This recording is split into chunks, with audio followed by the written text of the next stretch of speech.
Welcome back. Now we take your questions. If you have a question yourself, send it to us at QuranSpeaks.com. So Dr. Shabir, the question that we have is, Allah claims that we're on this earth to be tested. The viewer asks, what does he get out of testing us? And how I see it, we only have limited freedom. And this idea that God already knows what we're going to do, things are decided, so what's the point of testing? Well, the point of testing to me seems to tie in with the grand creation plan of God, in that we know nowadays the value of creating artificial intelligence. We are familiar with making computers and creating robots and so on. And now we want to make an intelligent robot, a robot that can think for itself. So we are recognizing that as a higher form of existence, and we want to create that. So why shouldn't God have the prerogative to create that as well, a higher intelligence that will exercise its own choice, even in some limited way?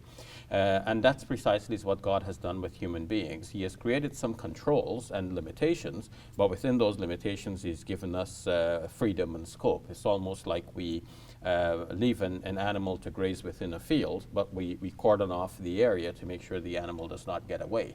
So it can graze from anywhere within the field. It has a certain level of freedom, but also some limitations around that freedom. But the viewer is saying, maybe we don't have the freedom, and they go on to talk about, the viewer says, I feel like I'm part of a game similar to Grand Theft Auto on Xbox, where it doesn't really matter if we exist or not, because our beginning and our end is already decided, so maybe we don't have as much free will as we think we do. So within that context, so maybe two questions. Do we really have free will? And then the second question is, why are we being tested within that context? Mm-hmm. Well, I don't know enough about Grand Theft Auto except from seeing some ads advertising Me neither, yeah. Xbox and Grand Theft Auto. But I can relate the idea to video games in general. We can think of the creator of a video game, and we can think of the characters moving within the video game. So the creator of the game creates all of these characters, and these characters are going to be moved in a particular way. But yet some input is required from the player.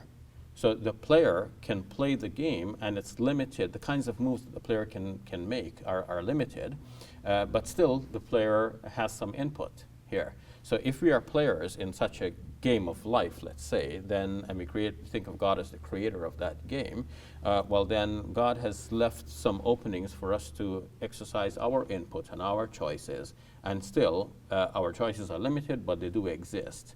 And we are being tested whether we make good choices or bad choices. So even though God has decided what we're going to do at the end of the day and whether we end up in heaven or hell, the choice at the end of the day is up to us whether we decide to do good or bad, and that wouldn't be impacted by the end because we don't know what the end is, right?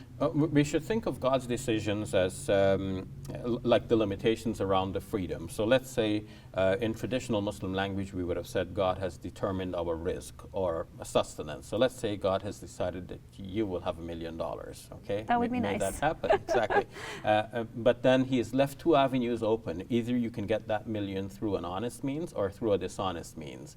So you'll still get your million, but if you get it through the honest means, then God will credit you with that as a good deed. And if you get it through dishonest means, then God will question you about that dishonest dealing. So He won't question you for the fact that you have the $1 million, because that's what He decreed and that's what you're going to get anyhow. But the manner in which you have achieved it is questionable. So we are going to be questioned not for the things that God has decided, but for the options that He has left open for us and our exercise of choice between these competing options. And that's where we do have our ability to exercise our free will. That's right. So if it comes to life and death, for example, in traditional Muslim language, the time of your death is fixed. Well, we shouldn't think of it as only one time. It could be a choice between times and paths leading to those times. And the path we choose is obviously questionable. If a person commits suicide, this is entirely wrong in the Islamic tradition. So God is not going to ask you, why did you die? Because He's programmed to die. But why did you take your own life? Because you didn't have to take your own life. You could have taken medicine instead and gotten better. Thank you very much, Dr. Shabir. You're welcome.